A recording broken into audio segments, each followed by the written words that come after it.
que anoten, vamos a comenzar a grabar también, que más que las definiciones, me interesa que anoten el mapa conceptual. ¿Por qué me interesa que anoten el mapa conceptual? Porque está dividido entre político, economía, sociedad y cultura, ¿ya? Como podemos apreciar, hay diferentes acontecimientos que se conectan con la sociedad, con la economía, con la política y con la cultura, ¿cierto? Bueno, tenemos acá, bueno, en este mapa conceptual ya definimos el despotismo ilustrado, ¿cierto? La monarquía y la ilustración se conectan netamente con el despotismo ilustrado. Vamos a anotar la definición. Profe, ¿esto lo pasó en clases online o presencial? Tarek, lo pasé en clases presenciales, ¿ya? Por eso me interesa que ahora los que estaban en clases online y no pudieron verlo la semana pasada, anoten este mapa conceptual, ¿ya? Es súper importante que lo tengan anotado. También vamos a anotar el objetivo de aprendizaje de la semana pasada. Bueno, igual todo esto también se encuentra, no, porque, bueno, lo voy a subir también a Edmodo el día de hoy para que lo Profe, vean, ¿sí? después lo escribo, le saco una foto. Ya, perfecto, sí. Eso sí, saca la foto ahora porque falta una parte del mapa conceptual. Vamos a terminarlo ahora inmediatamente, ¿cierto? Para que los que tengan el mapa lo vayan anotando. Ventajas de ir a clases presenciales. Ventaja de ir a clases presenciales, ¿cierto, Ignacio? Bien. Entonces, nos falta esta parte, los cambios religiosos. Los cambios religiosos, por supuesto, que se conectan con prácticamente todo, ¿cierto? Salvo con la economía. Aunque yo igual lo conectaría con la no economía, pero ya, no se conecta tanto. Tenemos la política, ¿cierto?, que se conecta con los cambios religiosos. Tenemos a la sociedad, que también se conecta con los cambios religiosos. Claramente tenemos una visión del teocentrismo, pasa al antropocentrismo, entonces claramente ahí tenemos una diferencia. Y también tenemos que la cultura se mezcla, ¿cierto? Claramente, si vemos las pinturas de la Edad Media, ¿se acuerdan que estaban relacionadas principalmente con acontecimientos religiosos? Luego, en el Renacimiento, ¿cierto? Se sigue manifestando esta lógica. No obstante, también se presencia un poco de la autoría, por así decirlo, ¿cierto? El propio estilo de cada artista empieza a renacer dentro de este movimiento, ¿cierto? De los cambios religiosos. Pero recuerden, súper importante también, que los cambios religiosos parten principalmente a través de la Reforma Protestante. Recuerden que la Reforma Protestante es la publicación de las 95 tesis de Martín Lutero, en la cual explica por qué la Iglesia en aquella época estaba haciendo las cosas mal, ¿cierto? Por qué la Iglesia, a través de las indulgencias, es decir, cobrándole dinero a la gente para salvarlos de el infierno y llevarlos a la vida eterna, ¿cierto? No era un camino correcto, ¿cierto? Porque de cierta forma había gente que era buena, pero que no tenía dinero, entonces por lo tanto no tenían por qué ellos pagar las penurias del infierno, por así decirlo, ¿cierto? La verdad suena bastante filosófico, pero era el pensamiento de la época, ¿cierto? Entonces Martín Lutero es considerado un hereje dentro de la Iglesia Católica, ¿cierto? Lo consideran una persona, insisto, hereje, que la verdad no tenía cavidad y es expulsado de la Iglesia Católica, en la cual él se enoja y dice, voy a fundar mi propia iglesia, y lo hace, la verdad que lo hace, ¿cierto? De hecho está la Iglesia Anglicana, que es la que empieza a predominar en Inglaterra principalmente. Están los luteranos, que en su mayoría, por supuesto que exigen la doctrina de Martín Lutero, y también, por supuesto, que están los calvinistas, ¿cierto? Este movimiento que surge en Francia, pero que luego se traspasa a Suecia y a gran parte de Europa, ¿cierto? Entonces, surgen nuevas iglesias. La Reforma Protestante fragmenta a la Iglesia Católica, ¿cierto? De alguna manera separa este poder que estaba tan dominado, ¿cierto? A través de esta religión. Tenemos una fragmentación del poder que claramente se presenta también a través de la monarquía, a través de la ilustración, ¿cierto? Se conecta intrínsecamente, ¿cierto? Además de esto, en la Iglesia Católica también tenemos la respuesta a esta reforma protestante, que es básicamente la contrarreforma, ¿sí? La contrarreforma, contrarreforma. La contrarreforma, ¿cierto? Que tiene que ver principalmente con la respuesta de la Iglesia Católica ante su propia fragmentación. ¿Cuál es su respuesta? Bueno, principalmente contexto de guerra, principalmente, guerra de los 100 años, guerra de los 30 años, ¿cierto? Se agarran a combos literalmente con toda Europa, ¿sí? Pero además de encontrarse de manera bélica con toda Europa, ¿cierto? Principalmente con los pensadores de la monarquía, la Iglesia Católica también descentraliza un poco el poder del Papa. No es que contradiga la autoridad del Papa de ninguna manera, pero sí le quita poder en el sentido de que le otorga más poder a las localidades. Es decir, por ejemplo, si acá en América llegaron la Compañía de Jesús, una gran institución, la verdad, yo la defiendo bastante porque la Compañía de Jesús, damas y caballeros, fue la que se encargó prácticamente de escribir toda nuestra historia colonial. Todas las cosas que nosotros conocemos de la historia colonial, por ejemplo, la esclavitud indígena, por ejemplo, el sistema de trabajo que había, por ejemplo, la división de las tierras, la organización del territorio, cualquier fuente que uno encuentre de la época colonial, en su 90% tuvo que haber sido hecho por alguien de la Compañía de Jesús, ¿cierto? Entonces, claramente, en el aspecto del patrimonio histórico, le debemos bastante a esta compañía, los cuales surgen a través de esta contrarreforma, ¿cierto? Y vienen acá a América a evangelizar el territorio, ¿cierto? A cristianizar el territorio. Y de cierta forma lo hacen, ¿cierto? De cierta forma lo hacen. Y la verdad es que en ese aspecto sí, fueron unos defensores, por ejemplo, de la esclavitud indígena, defendían al indígena de los españoles. Y de hecho, como dato freak, por así decirlo, durante el proceso de la independencia de Chile, ¿cierto? España, la monarquía española, expulsa a los jesuitas, expulsa a la Compañía de Jesús, les quita poder para así ellos tener más poder e implementar prácticamente un sistema autoritario, ¿cierto? Y esto también enoja mucho a los criollos y también a toda la gente que vivía acá en Chile, ¿cierto? Menos a los españoles, pues, por supuesto, pero al resto de chilenos, criollos, mestizos, indígenas, etcétera, enoja mucho la expulsión de los jesuitas porque de cierta forma eran los que, era como la Teletón de la época, por así decirlo, ¿cierto? Como que eran los tipos que más trataban de ayudar sin un interés económico de por medio, ¿cierto? Entonces cuando la monarquía española los expulsa, la verdad que genera grandes conflictos dentro de las colonias de acá de América. Pero otro grupo, por ejemplo, que también se fragmenta dentro de la Iglesia Católica, siguen siendo católicos, pero ya tienen su propia asociación, su propia agrupación, son los franciscanos, que también llegan acá a América, pero no con tanta fuerza como la Compañía de Jesús.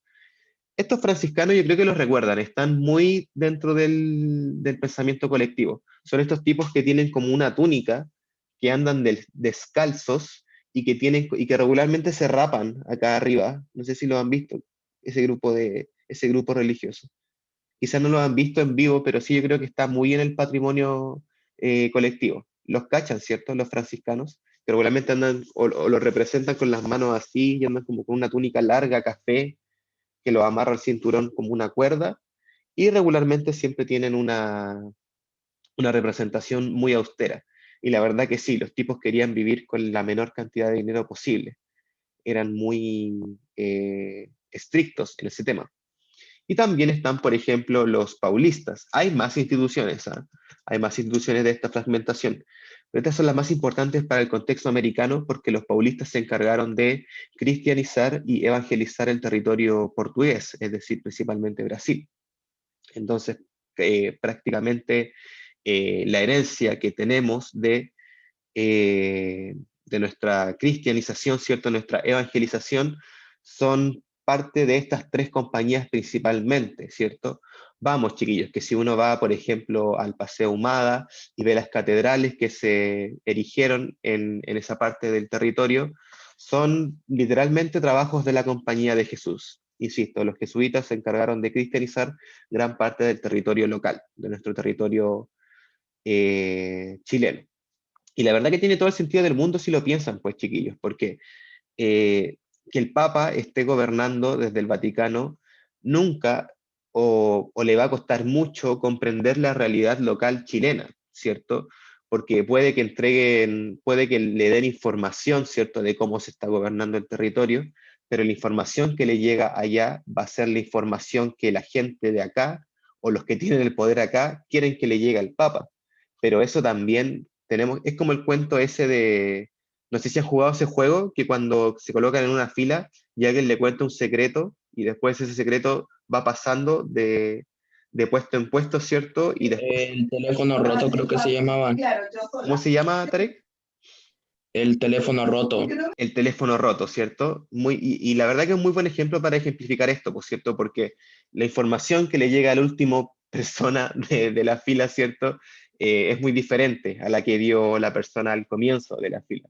Entonces se produce algo así con el gobierno central desde el Vaticano a el resto de las colonias acá en América Latina, ¿cierto? Tiene que pasar por muchas bocas, entonces por lo tanto la realidad se transforma, por así decirlo, ¿cierto? Bien, entonces me interesa que anoten esa última parte también y anoten este mapa conceptual porque nos va a ser de guía, nos va a ser de guía para la actividad que sigue a continuación. Básicamente, la vamos a explicar nuevamente, pero lo que tienen que hacer, chiquillos, es responder una serie de preguntas y también, más que me interesa que respondan estas preguntas, tienen que hacer una opinión crítica sobre la edad moderna y ver cómo se conecta la edad moderna con la modernidad, con lo que hoy en día nosotros conocemos como moderno. Vamos a anotar las preguntas, ¿ya? Vamos a anotar las preguntas, denme un segundo. ¿Anotaron todos esto? ¿Está todo anotado? ¿Sí? ¿Lo puedo sacar? ¿Lo saco a la una? ¿Sí? ¿Lo saco a las dos? ¿Lo saco a las tres? Ya. Bien, entonces, déjeme proyectar la siguiente imagen. Eh,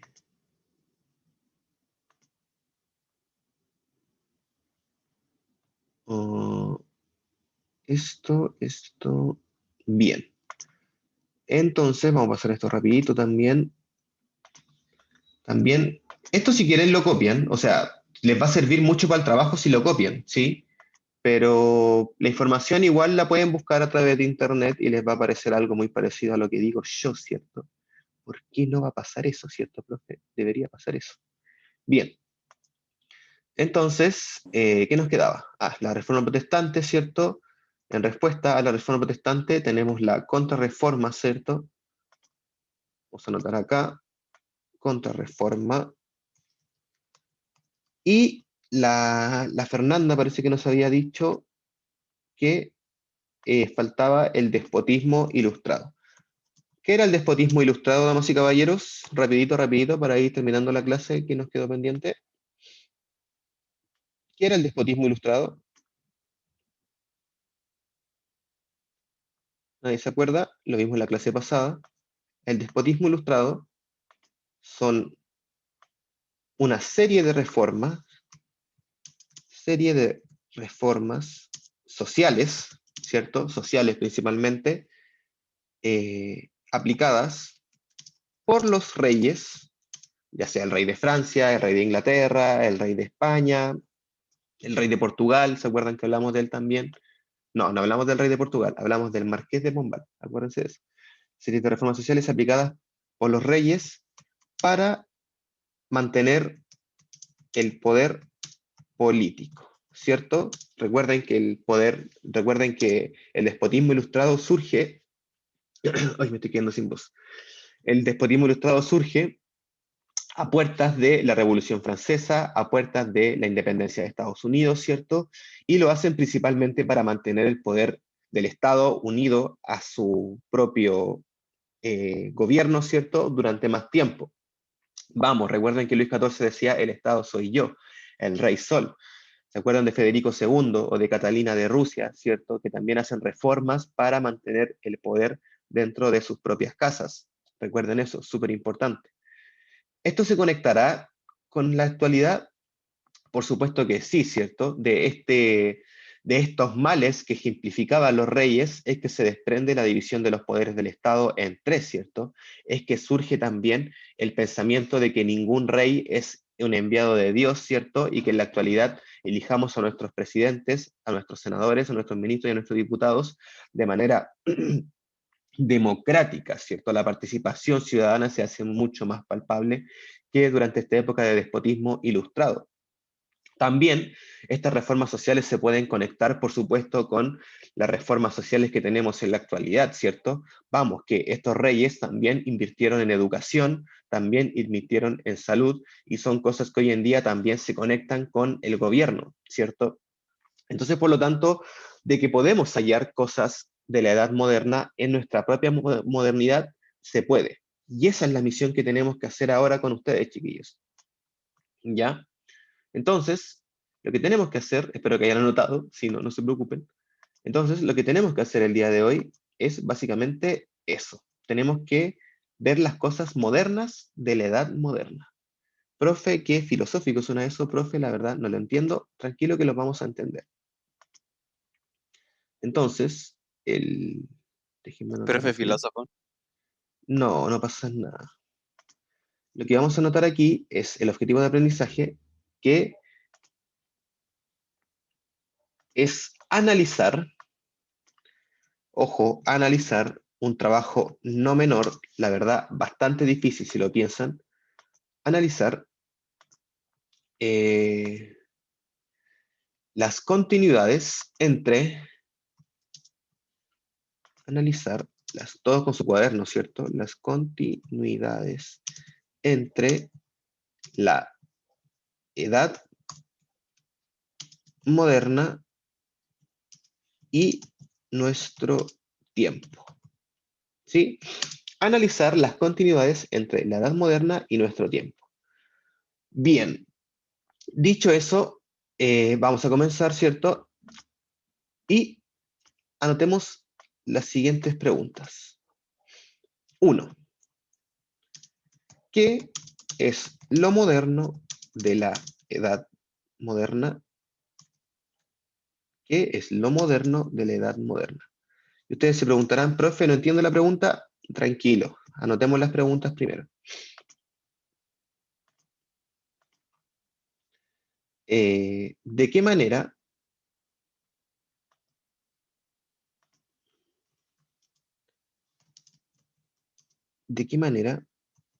los acontecimientos elegidos dan cuenta de qué manera los acontecimientos elegidos dan cuenta de una relación,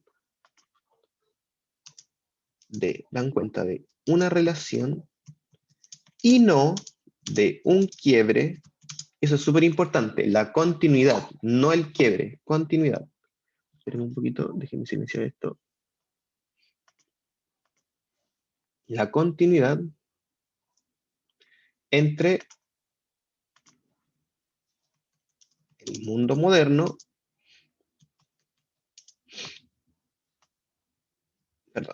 entre la edad moderna y la actualidad. 3. Vayan anotando, ¿cierto?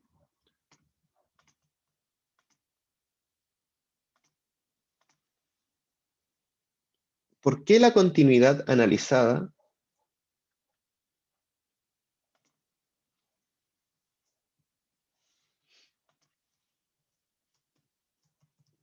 si se fijan, las preguntas van surgiendo una a través de otra, ¿cierto? No son por ejemplo, no podemos responder la pregunta número 3 antes de responder la pregunta número 2. Están conectadas directamente. Se me olvidó, ¿Por qué la continuidad analizada permite reconocer? ¿Por qué la continuidad analizada permite reconocer? Continuidad, ¿lo escribí bien? Sí. Permite reconocer lo moderno antes de la época moderna. Y la pregunta número 4, que dice así: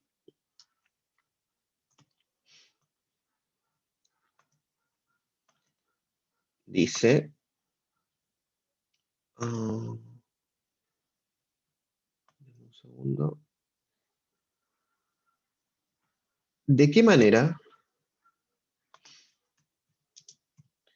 Esta pregunta está un poco más difícil. ¿De qué manera la continuidad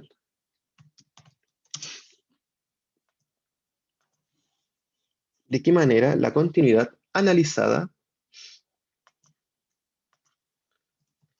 de qué manera la continuidad analizada podría servir, de qué manera la continuidad analizada podría servir de fundamento para argumentar, podría servir de fundamento para argumentar que los últimos siglos de la Edad Moderna, que los últimos siglos de la Edad Moderna, con esa parte, los últimos siglos de la Edad Moderna constituyen, ahí se me borró eso, constituyen las bases de la modernidad.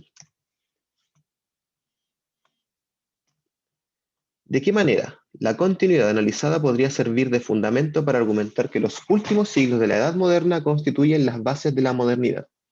Profe, no entiendo ninguna de las preguntas que acaba de hacer. Tranquilos. Anótenlas por mientras y yo voy a pasar la lista mientras, ¿ya? En un segundo. Voy a dejar eso ahí para que lo copien.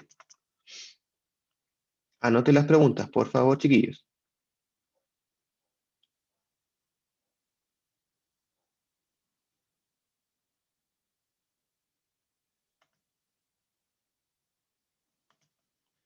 Bien. Vamos, tengo la lista del año pasado todavía, así que me van a tener que perdonar si nombro gente que ya salió. Si los nombro y saben que ya no está, por favor me avisan. Tomás Araos, Sayen Coliao, no está, ¿cierto? La Sayen. Benjamín Aguirre, aló, ¿me escuchan? ¿Cierto? ¿Sí? ¿Estamos bien? Aló, curso, ¿sí? Sí, sí se escucha. Ya, gracias. Profe, ¿cuándo van a volver las clases presenciales o ya No, pues, no? ahora estamos en cuarentena nuevamente, así que tenemos que seguir Ah, pero trabajando por clases online. salimos de Ujú. Apenas sacamos de cuarentena, porque la próxima semana teníamos clases presenciales, pero ahora supongo que van a tener que quedar suspendidas. Ya, Benjamín Aguirre a la 1, a las 2 no está, no está. Ignacio Alfaro, ¿está? No está. Francisca Losilla, ¿está? No está. Martín Aparicio, no está, no está. Fabiola Barra, Presente. Iris Calabrano, Iris no está, no está. Gabriel Castro, Muy presente. Gabriel sí está. Benjamín Cifuentes,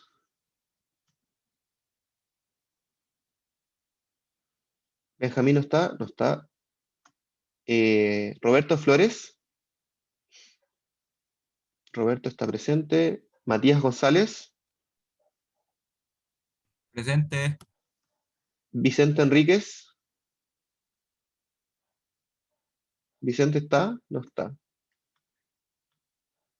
Matilda Jara, Presente. Fernanda López,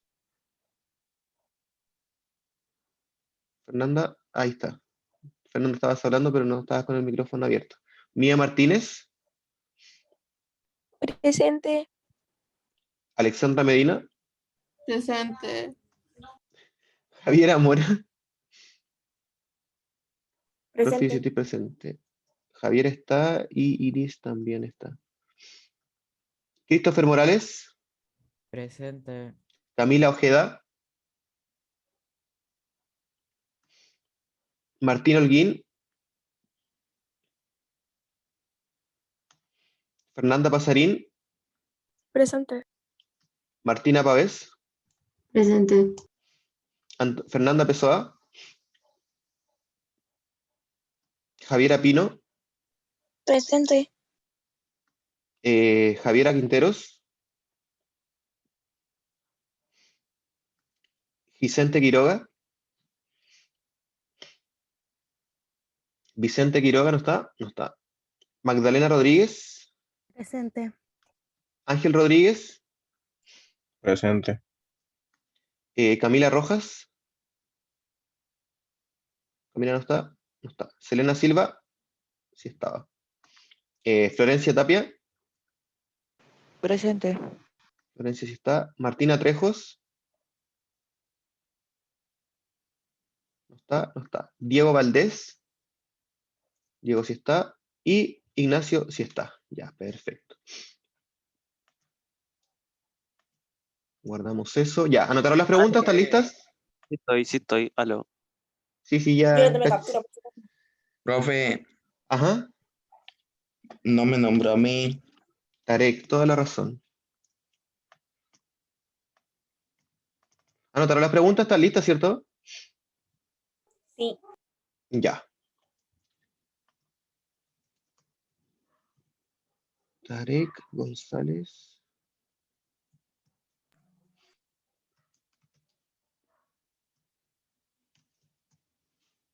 Primero medio B, presente. Ahora sí. ¿Hay alguien más que no haya nombrado? ¿Estamos todos? ¿Solo faltaba Tarek? Ya. Entonces, una vez tengan estas preguntas anotadas, lo que tenemos que hacer es elegir un pilar. ¿Cuáles son los pilares de la historia, damas y caballeros? A ustedes les pregunto. Sí, ya saqué de compartir la pizarra. ¿Cuáles son los pilares de la historia?